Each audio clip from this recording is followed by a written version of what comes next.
A continuación, Libre Expresión.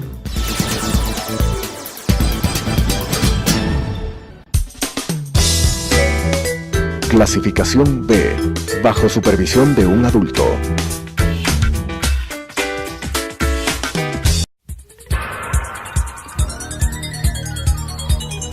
Las opiniones vertidas en este espacio por la producción y dirección del programa son de exclusiva responsabilidad de sus autores y de quienes intervienen en ellos.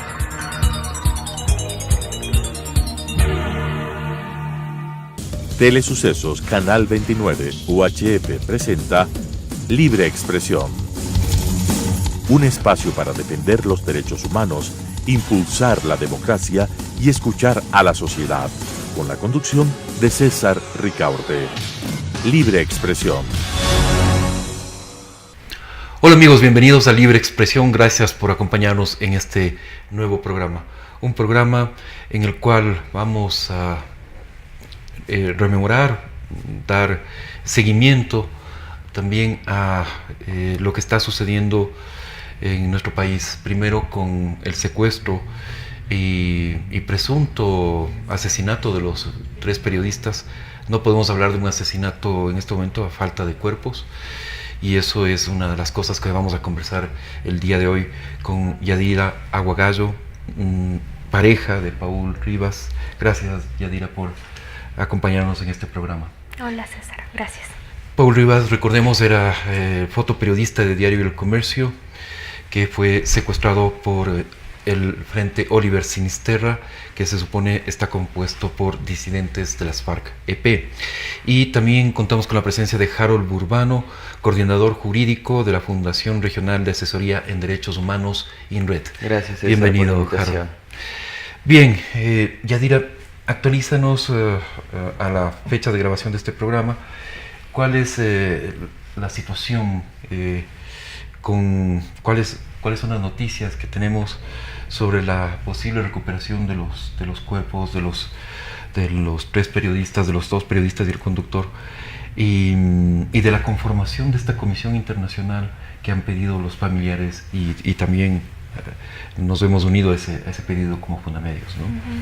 César, desafortunadamente hasta ahora no es que nosotros podamos ofrecer o ampliar algún tipo de información relacionado con una estrategia o con acciones que tengan que ver con la recuperación de los cuerpos de Javier, Paul y Efraín. Lo que se conoce es lo que ha ocurrido en los últimos días, es decir, la negativa del Frente Oliver Sinisterra de entregar los cuerpos debido a que aducen que no hay garantías para la apertura del canal humanitario. Cruz Roja Internacional pronunciándose, diciéndose que sigue atenta para brindar su apoyo cuando así lo requieran, y el gobierno nacional sin entregarnos una respuesta clara sobre lo que están desarrollando que tiene que ver con la recuperación de los cuerpos. Se han reunido las cancilleres de Colombia y Ecuador, han quedado que están haciendo todo lo posible para la recuperación, pero nosotros no sabemos qué es todo lo posible. ¿Qué es todo lo posible? Permíteme pedirle una reacción a Harold sobre esto. Cuando los gobiernos de Ecuador y Colombia le piden a la Cruz Roja, ¿no es cierto?, e incluso firman un documento oficial, ¿no es cierto?, pidiéndole a la Cruz Roja que haga esta misión humanitaria para la recuperación de los cuerpos. ¿Cuál es el compromiso que asumen los estados? ¿No es justamente el dar las facilidades, el abrir ese canal humanitario y permitir la recuperación de los cuerpos, Harold? Exactamente, César. Bueno, primero creo que habría que decir que este acuerdo que firman con el Comité Internacional de la Cruz Roja es un acuerdo tardío que debía haberse dado en el momento en el que se dio la primera garantía de vida por parte de las personas que tenían retenidos y así a se lo pidió Paul, a Javier y Efraín. Entonces, esto es algo que hay que puntualizarlo. Si bien ya se tomó la decisión para la recuperación de los cuerpos, en ese momento el compromiso tanto de Colombia como de Ecuador es desmilitarizar un corredor humanitario para que por ahí pueda acceder la misión del Comité Internacional de la Cruz Roja y pueda hacer el levantamiento de los cuerpos, el cual debe ser primero entregado a las autoridades colombianas porque el supuesto asesinato se da en territorio colombiano, y luego sí hacer el respectivo traslado hacia el Ecuador, ¿no? Esto es lo que debería darse en razón a ese compromiso, pero al parecer eso no se está dando. Las acciones militares continúan en el territorio. Nosotros como organizaciones sociales, INRED, Fundamedios y otras organizaciones habíamos pedido desde el inicio que no se inicien acciones militares en la zona hasta la recuperación de los cuerpos, pero se ha hecho caso omiso a eso. Esto nos da a entender que la estrategia desde el principio fue puramente militar, puramente securitista, sin tomar en cuenta el derecho a la vida de las personas que estaban en la mitad. Yadira, Harold, desde sus distintas perspectivas como familiar y como experto en derechos humanos, ¿qué implicaciones tendría que no se recuperen los cuerpos? ¿Quedarían en una situación de desaparecidos los periodistas, los trabajadores de prensa que están ahí, que fueron secuestrados? Bueno, legalmente ahora hay una desaparición presuntamente forzada, ¿no? Es una desaparición. Deberían empezarse de oficio investigaciones tanto en Colombia como en Ecuador para poder cumplir con los 3 derechos fundamentales que tienen las víctimas, que son verdad, justicia y reparación. En ese sentido, las autoridades del Ecuador y las autoridades de Colombia están obligadas a cumplir esos derechos de acuerdo al derecho internacional de los derechos humanos. Y dentro de cada uno de los ordenamientos jurídicos conocemos que existen las normas claras para poder dar este proceso. El problema es que en el medio hay un oscuro de qué es lo que estamos viviendo en Colombia y en Ecuador. ¿Estamos viviendo un conflicto armado? ¿Nosotros como Ecuador estamos viviendo un conflicto armado? A mí me parece que no, por la intensidad del conflicto, por el reconocimiento de beligerancia del otro lado. En el Ecuador no estamos viviendo un conflicto armado. Y permíteme, en este punto es bien importante aclarar que las condiciones, me explicaba un experto en esto, cambia radicalmente cuando no sé si declara formalmente, pero se eleva el nivel de conflicto. Ya no rigen los derechos humanos, sino rige el derecho internacional humanitario. Por eso, ¿no? el primer trabajo que hay que hacer desde la perspectiva jurídica es de entender en qué espacio nos estamos moviendo, ¿no? Si es que la investigación determina que las muertes se dieron en Ecuador, pues se aplican los estándares de los derechos humanos de un Estado supuestamente democrático, libre, con derechos, ¿no? En cambio, en Colombia, con la firma de la paz, aún no se termina el conflicto, ¿no? Estamos en la barrera de culminación del conflicto y en este sentido aún se aplica el derecho internacional humanitario. ¿Qué quiere decir eso? Que el procesamiento a estas personas se daría a través de otro tipo de tribunales, no de los tribunales comunes. Por ejemplo, en Colombia se creó la Justicia Especial para la Paz. Si es que, por ejemplo, la gente que cometió este supuesto asesinato se acoge a estos tribunales especiales para la paz, deberían ser juzgados por estos tribunales, ¿no? Entonces esto es más o menos la perspectiva del panorama jurídico que debería darse, siempre entendiendo que lo primero que tiene que pasar es que tiene que recuperarse la evidencia material de un delito, que son los cuerpos. Yadira, para los familiares es, me imagino, muy duro el no tener los cuerpos y poder darles la sepultura que se merecen, ¿no? Efectivamente. En primer lugar, creo que como familiares nos ha tocado la tarea durísima de, aunque sentimos que estamos extremadamente sensibles, tristes, destrozados por lo que está pasando, por estos 26 días prácticamente de secuestro, porque sus cuerpos siguen secuestrados. Ha sido además unos días complejísimos de tratar de entender precisamente lo que Harold ha expuesto aquí sobre la mesa, cuál es ese marco conceptual y jurídico sobre el que nosotros también nos estamos moviendo para, de acuerdo con eso, hacer nuestras demandas y nuestras exigencias. Pero más allá del marco teórico, viene también el sentimiento de familiar, es decir, Llevamos nosotros una semana haciendo un luto, que es un luto de cuerpo ausente, y que eso psicológicamente ha significado para las familias un mayor sufrimiento, una mayor angustia, un golpe devastador, porque no solamente que recibes la noticia de que tu ser querido ha sido asesinado, pero además no tienes esa constancia de que efectivamente ha ocurrido. Y además no tienes un lugar en el que puedas decir, ya, está tranquilo, está descansando, nadie más lo molesta, no tiene que vivir el estrés del cautiverio, no tiene que ver, ya no está con la paranoia de la persecución y de la ejecución, sino que tienes que imaginártelos en el contexto más terrible, abandonados en la selva, abandonados en el río, quién sabe en dónde, sus cuerpos siendo objeto de qué tipo de acciones. Entonces eso eleva la escala del sufrimiento que llegan a tener las familias, que aún a pesar de eso se esfuerzan por encontrar otro tipo de salidas frente a una falta de estrategia puntual y clara desde el gobierno para la recuperación de esos cuerpos. ¿Tú crees que en este momento para los gobiernos de Ecuador y Colombia es prioritario la recuperación de los cuerpos? No fue prioritaria su vida, para empezar. Nosotros, desde el primer instante, el pedido y la demanda que hicimos fue el respeto y la garantía por la vida de Paul, de Javier y Efraín, pero sentimos que su vida no fue garantizada y su vida tampoco fue respetada. Y luego, cuando estamos hablando de este asesinato en el que no hay una evidencia física, precisamente sentimos que tampoco existe un compromiso mayor para entregar a las familias, y no solamente a las familias sino al Ecuador, porque esto ha conmocionado a todo el país, para entregar al Ecuador ese espacio, ¿no es cierto?, de un descanso digno. Constantemente en reuniones a nosotros nos dicen que Paul, Javier y Efraín son héroes, son mártires, que han ofrendado su vida para que el país pueda darse cuenta de lo que ha estado ocurriendo, de quién es Guacho, de qué ha pasado en la zona de frontera. Y bueno, sentimos que lo más coherente es que a estas tres personas, a Paul, Javier y Efraín, a quienes se les ha dado esta categoría, se les pueda ofrecer también un descanso digno. Un descanso digno es lo que piden las familias y lo que pide el país.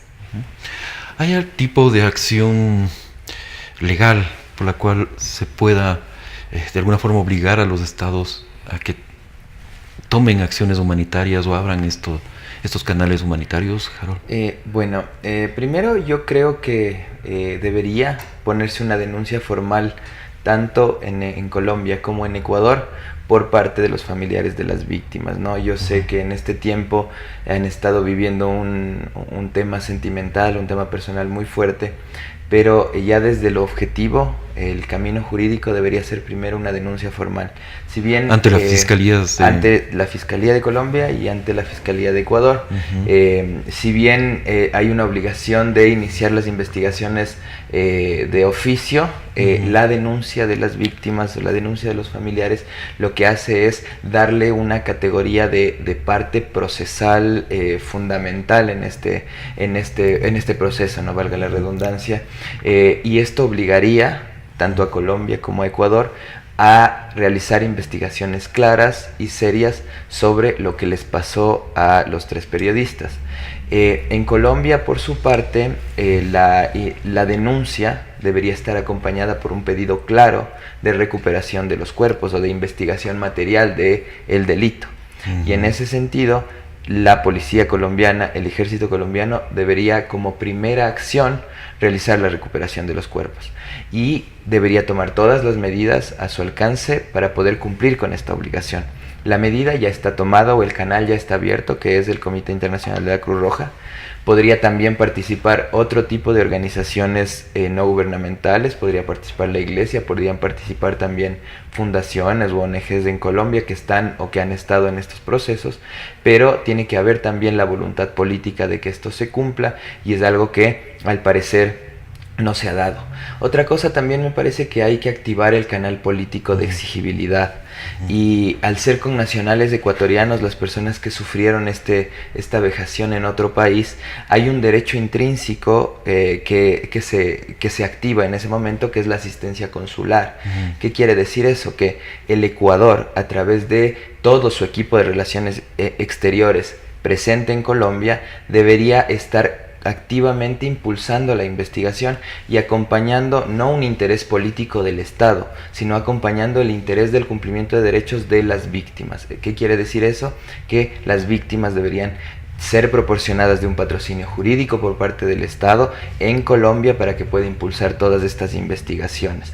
Y además, desde el punto de vista ya político-diplomático, el Ecuador debe, como derecho intrínseco de las víctimas, exigirle públicamente a Colombia que cumpla con la obligación de investigación y de rescate de los cuerpos, y además pedirle a Colombia que se hagan de forma rápida y expedita todas las diligencias con estos cuerpos para que puedan ser repatriados y puedan descansar en paz. Existen los canales, existen las vías, lo que me parece que no existe es la voluntad política del Ecuador de poner una posición firme en contra de Colombia para que cumpla con sus obligaciones. Interesante esos canales que se pueden abrir en Colombia, donde suponemos que están los cuerpos. Incluso el presidente Juan Manuel Santos así lo dijo, ¿no? Bueno, luego de haber mentido descaradamente durante varias semanas, al fin el presidente Santos lo reconoció.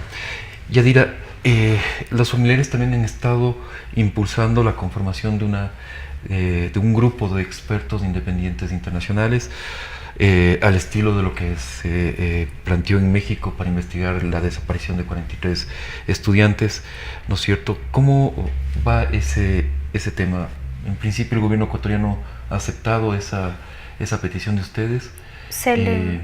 ¿Cómo van las gestiones? Cuando se ha hecho expreso el deseo de las familias de conformar una comisión independiente, internacional y especializada para que pueda investigar todos los sucesos acontecidos en estos días, en una primera reunión, bueno, se acogió la idea, pero lo que se dijo es que será el gobierno ecuatoriano el que nos entregará una lista de las personas que ellos consideran que pueden conformar esta comisión.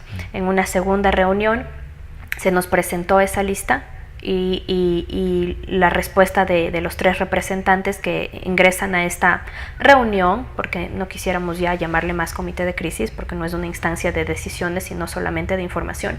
Los 3 miembros integrantes de las familias que ingresaron a esta reunión, lo que han dicho es que toman nota de esos nombres y que los analizaremos. Y los analizaremos porque esta es una comisión que tiene que ser una comisión que sea representativa para las familias y que tenga toda nuestra confianza para nosotros poder tener la claridad de que vamos a llegar a conclusiones certeras, valederas, transparentes. Lo que se está haciendo en este momento es 2 representantes de las familias han viajado ya a la ciudad de Washington para mantener ahí reuniones con la Secretaría General de la OEA, con representantes de Human Rights Watch, para que esa conformación de esa comisión pueda ir tomando forma. Entendemos que no es algo que ocurre de la noche a la mañana, que tiene sus tiempos, pero lo que esperamos es que se pueda tener precisamente esa comisión y ese aval con la Corte Interamericana de Derechos Humanos. Con la comisión. Con la comisión, sí, precisamente con la comisión, para que tanto Ecuador como Colombia se puedan ver obligados a entregar la información que se requiere para la investigación. Porque no es una comisión que tenga que actuar solamente sobre Ecuador. Es una comisión que tiene que actuar también sobre Colombia por todas la serie de cosas que vimos en estos 26 días, ¿no? Desde primero negarse a hablar específicamente del tema, luego referirse al tema como un asunto exclusivamente de Ecuador, luego desconociendo el paradero de los 3 secuestrados y finalmente reconociendo que han sido presuntamente asesinados en su territorio. Entonces esperamos que nuestros familiares vuelvan de esa reunión, de esas reuniones que van a mantener en Washington, con noticias un poco más alentadoras para nosotros, porque si bien el primer objetivo es el regreso de Paul Javier y Efraín, el regreso, aunque su regreso con vida constituyó un fracaso rotundo, al menos el regreso de sus cuerpos. Y después esto no termina. Sabemos que es una lucha de largo aliento para la que estamos preparados y para la que estamos preparándonos, y continúa con el análisis de esa información que nos dé más claridad sobre lo que ocurrieron en estos días. Claro, lo que decía Harold hace un momento, los objetivos deben ser verdad, justicia y reparación, ¿no? Esos los 3 principios básicos. Harold, la Comisión Interamericana concedió medidas cautelares. lamentablemente fue el mismo día que se anunció o aparecieron pruebas del posible asesinato de los 3 periodistas. Pero hay que reconocer que la comisión actuó muy rápidamente, que un viernes se pidieron las cautelares y el miércoles ya había aprobado. Pero esto, además, consultaba con algunos expertos, nos abre el camino para que justamente la comisión adopte con la conformación de un grupo de expertos, como decía, al estilo de lo que sucedió en México. Perdón, sí, no puedo nunca pronunciar, perdón. No, sí, claro, no, me parece que las cautelares son una puerta abierta para cumplir especialmente estos derechos, ¿no? El derecho a la verdad, a la justicia, a la reparación y al regreso de los 3, ¿no? Lastimosamente no se dio como esperábamos que se dé el regreso, pero esperamos que regresen, ¿no? En ese sentido, me parece que lo primero que deben coordinar es la conformación de esta comisión y la voluntad de las personas para poder conformarla, ¿no? Que es lo que se hizo en primer lugar en México. Y la comisión debe estar avalada por la Comisión Interamericana de Derechos Humanos, no por ninguno de los estados. Si bien los estados aceptan que los comisionados lleguen, porque llegan en una calidad de diplomáticos, quien tiene que avalar esos nombres y la capacidad que esos nombres tengan es la Comisión Interamericana de Derechos Humanos para garantizar la independencia y la imparcialidad en la investigación. Además, también me parece que tiene que concretarse la conformación de un equipo técnico que acompaña a esta comisión, porque si bien la comisión es una comisión de alto nivel, diplomática, política, tiene que haber detrás de esta comisión también un equipo que haga las investigaciones claras, y en ese sentido el protocolo de conformación de la comisión, porque tiene que hacerse a través de un acuerdo aprobado por la Secretaría Ejecutiva de la Comisión Interamericana, debe establecer amplias capacidades de investigación in situ de esta comisión. ¿Por qué? Porque si es una comisión meramente política que viene a reunirse con los gobiernos, no va a tener ninguna repercusión real, ¿no? Ellos tienen que tener la capacidad de entrar al campo, de hacer las investigaciones claras, de reunirse con los grupos disidentes, de reunirse con los grupos criminales para poder tener la información clara de las dos partes. Y para eso también los gobiernos tienen que dar la posibilidad de abrir este corredor humanitario. Entonces, tanto para la recuperación de los cuerpos como para la investigación tiene que abrirse un corredor humanitario, y por lo tanto tiene que estar en el centro el cumplimiento de los derechos de la gente. Y vuelvo a repetir lo que dije al inicio, me parece que en estos momentos eso es secundario. Estamos pensando en empezar una guerra por cuestiones de enojo del presidente, ¿sí? Sin pensar en las cosas importantes que son la vida de las personas y la recuperación de los cuerpos y los derechos a la verdad que tienen las familias. Yadira, en definitiva es una batalla larga. ¿Cómo están los ánimos de las familias?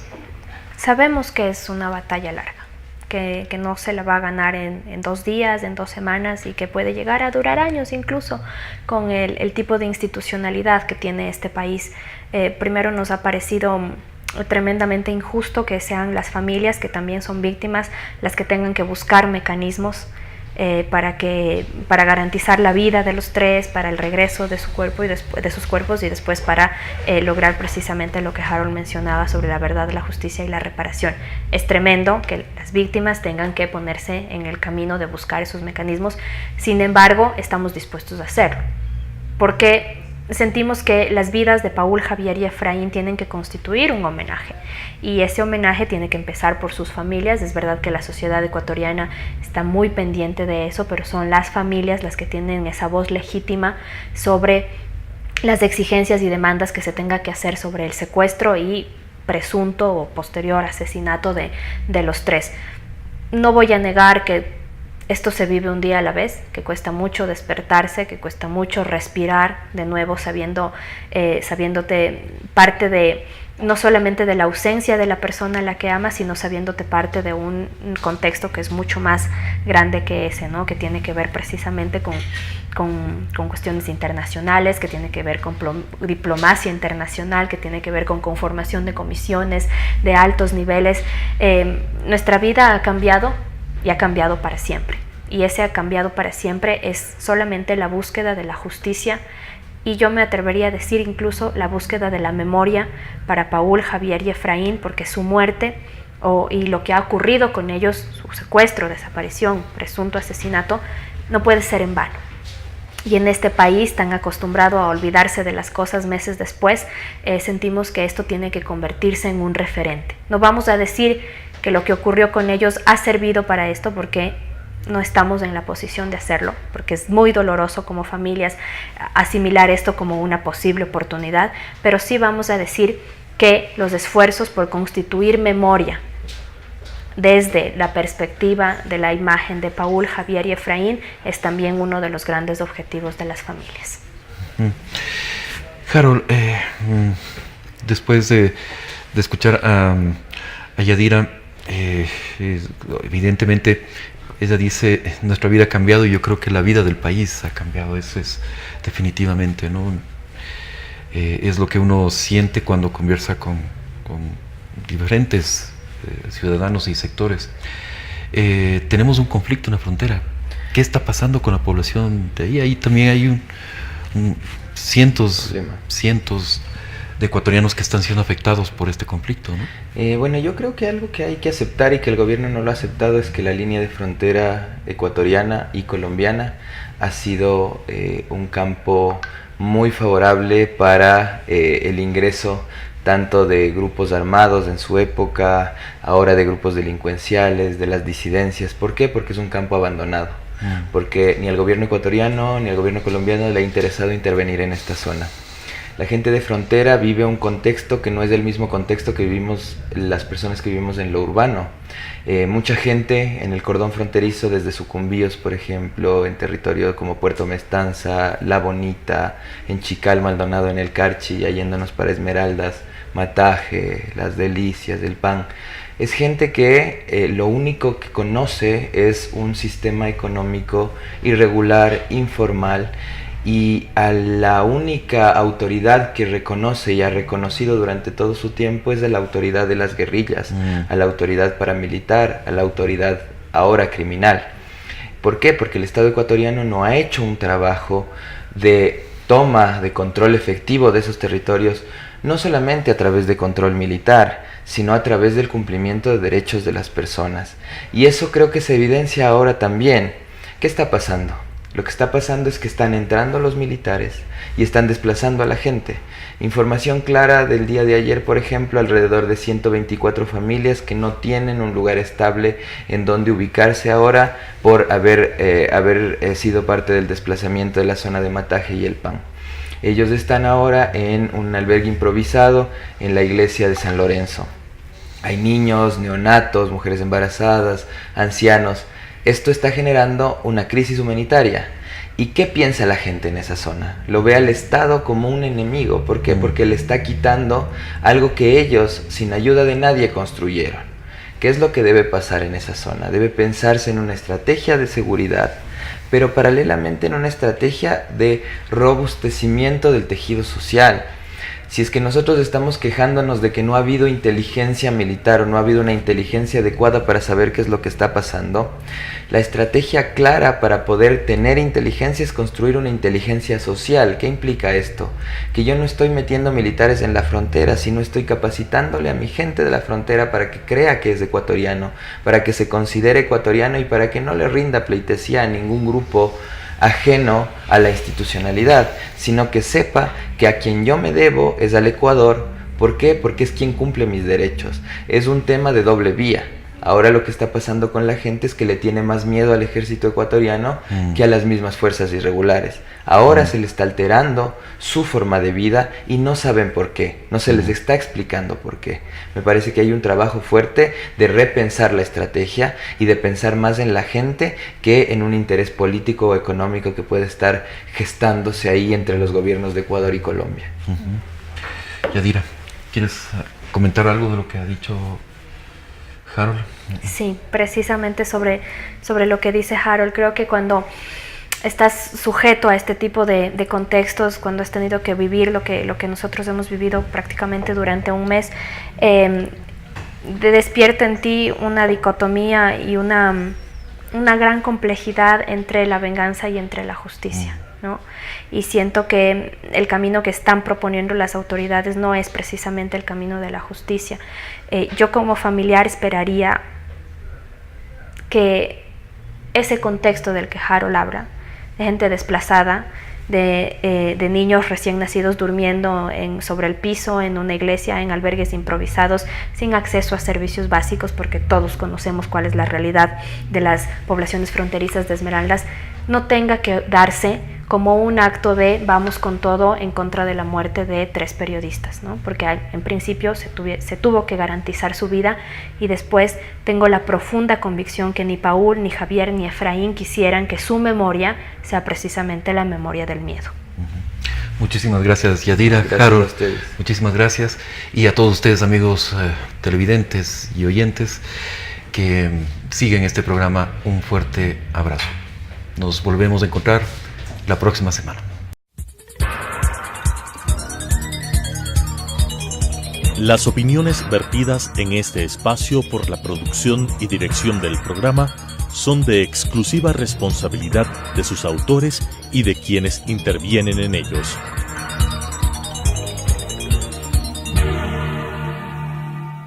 Telesucesos Canal 29 UHF presentó Libre Expresión. Un espacio para defender los derechos humanos, impulsar la democracia y escuchar a la sociedad, con la conducción de César Ricaurte. Libre Expresión.